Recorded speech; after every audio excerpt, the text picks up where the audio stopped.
Hello बच्चों, let us read this question. This question says true slash false. In a balanced chemical reaction the electric charge and total mole before reaction and after reaction are conserved. So इस question में हमसे कहा गया है कि अगर हमने एक बैलेंस्ड केमिकल रिएक्शन ली है तो उसमें जो इलेक्ट्रिक चार्ज है और total moles before reaction and after reaction वो कंजर्व होंगे. सो इस क्वेश्चन को सॉल्व करने के लिए हमें जो की कॉन्सेप्ट रिक्वायर्ड है वो है concept of chemical reactions. So let us take एक केमिकल रिएक्शन जिसमें हो क्या रहा है कि जब हमने NaCl सॉलिड को वाटर में डिसॉल्व किया तो वो Na प्लस एक्वस और Cl माइनस एक्वस में डिसोसिएट हो जाता है. सो अगर हम यहाँ पे इनिशियल मोल्स देखें तो वो है हमारे पास 1 मोल NaCl, और अगर हम फाइनल मोल्स देखें तो वो है हमारे पास 1 मोल ऑफ Na प्लस और 1 मोल ऑफ Cl माइनस यानी कि 2.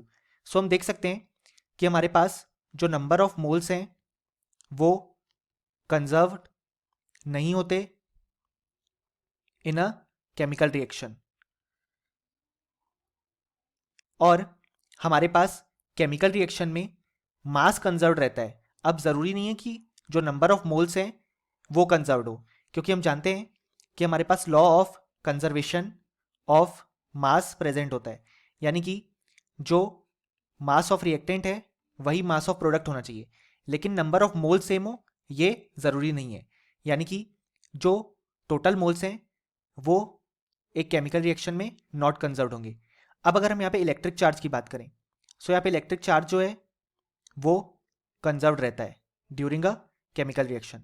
यहाँ हम देख सकते हैं कि फर्स्ट केस में यहाँ पे न्यूट्रल मॉलिक्यूल है, सो यहाँ पे जीरो चार्ज है, और फाइनली हम देख सकते हैं यहाँ पे भी जीरो चार्ज ही है क्योंकि एक प्लस और एक माइनस न्यूट्रलाइज कर देंगे. सो जो इलेक्ट्रिक चार्ज है वो कंजर्व्ड होता है लेकिन number of moles not conserved होते हैं. लेकिन हमारे स्टेटमेंट में गिवन है कि बैलेंस केमिकल रिएक्शन में इलेक्ट्रिक चार्ज और टोटल मोल दोनों कंजर्व्ड होते हैं. सो ये इनकरेक्ट हो जाएगा, यानी कि फाइनली हमें बोल सकते हैं कि इस क्वेश्चन का हमारे पास जो करेक्ट आंसर आ गया वो आ गया false. Hope you understood well. Best of luck.